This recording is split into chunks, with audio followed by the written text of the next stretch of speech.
हम लोग halo alkane hello Erin का नेक्स्ट लेक्चर के रूप में एक हैलोजन एक्सचेंज रिएक्शंस देखने जा रहे हैं। हैलोजन एक्सचेंज रिएक्शंस का मतलब हुआ किसी एक हैलाइड से दूसरे हैलाइड को प्राप्त करना। अल्काइल क्लोराइड, अल्काइल ब्रोमाइड ये दोनों बनाना आसान है, जबकि अल्काइल फ्लोराइड और अल्काइल आयोडाइड का बनाना कठिन होता है। इसलिए आयोडाइड तथा फ्लोराइड बनाने के लिए बेसिकली दो मेथड्स का यूज किया जाता है। एक फिंकेस्टाइन रिएक्शन के रूप में जाना जाता है और दूसरे को स्वार्ट्स रिएक्शन के रूप में जाना जाता है। फिंकेस्टाइन रिएक्शन से बेसिकली हम लोग आयोडाइड्स को सिंथेसिस करते हैं, जबकि स्वार्ट्स रिएक्शन से हम लोग बेसिकली फ्लोराइड्स को सिंथेसिस करते हैं। अब हम लोग यहाँ फिंकेस्टाइन रिएक्शन देखने जा रहे हैं। RX का रिएक्शन NaI से कराते हैं, एसीटोन सॉल्वेंट को लिया जाता है और हैलोजन एक्सचेंज के द्वारा जहाँ X लगा हुआ है वहाँ I आ जाएगा और I के स्थान पर X आ जाएगा। यह रिएक्शन SN2 मैकेनिज्म के द्वारा ऑकर करता है, जिससे RI बनता है और NaX प्रेसिपिटेट के रूप में सेपरेट आउट हो जाता है। अब यहाँ देखें, R जो है इस पर डेल्टा प्लस होगा और X पर डेल्टा माइनस। चूँकि C से X की इलेक्ट्रोनिगेटिविटी ज़्यादा होती है। NaI को आयोनाइज करेंगे Na+I- में। I- न्यूक्लियोफाइल है, यह R पर अटैक करेगा तो RX का सिग्मा बॉन्ड ब्रेक कर जाएगा और सिग्मा इलेक्ट्रॉन पेयर जो है वह X की तरफ शिफ्ट कर जाएंगे। Na+X- से मिलकर NaX बना लेगा और R+I- से मिलकर RI बना लेगा। एक्चुअली एक स्टेप में ही यह प्रोसेस ऑकर कर रहा है, इसलिए यह SN2 मैकेनिज्म है। न्यूक्लियोफाइल जिस स्टेप में अटैक करे उसी स्टेप में लिविंग ग्रुप अगर आउट हो रहा हो तो ऐसे मैकेनिज्म को SN2 मैकेनिज्म कहा जाता है।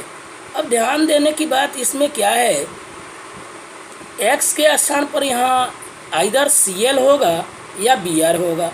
चूँकि क्लोराइड और ब्रोमाइड दोनों बनाना कन्वेनिएंट है, आयोडाइड और फ्लोराइड बनाना इनकन्वेनिएंट होता है।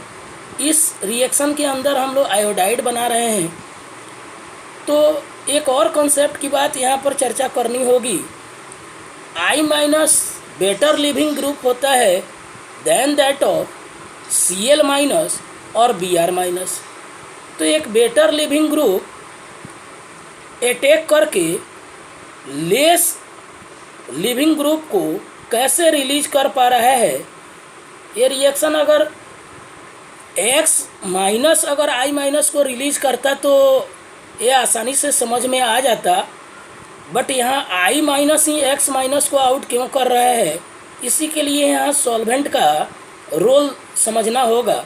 एसीटोन के अंदर NaI सॉल्युबल होता है, जबकि NaX जो है वह इनसॉल्युबल होता है।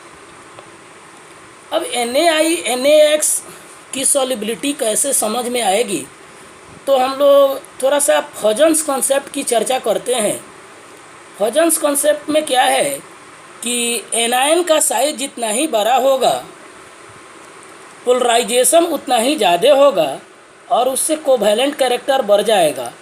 यहाँ Na+ तो NaCl, NaBr, NaI अगर ले लें तो उसमें Na+ हर जगह कांस्टेंट है। तो एनायन के साइज पर चर्चा करेंगे। Cl- से बड़ा साइज का Br- होगा और Br- से बड़ा साइज का I- होगा। Greater the size of anion higher will be polarisation and thus higher will be covalent character and thus more will be solubility in acetone. NaI के कोवैलेंट कैरेक्टर I- के large size के कारण develop होता है, जिससे वह acetone में ज़्यादा घुलता है जबकि NaCl NaBr कम घुलते हैं, लाइकली टू बी इनसॉल्युबल होते हैं।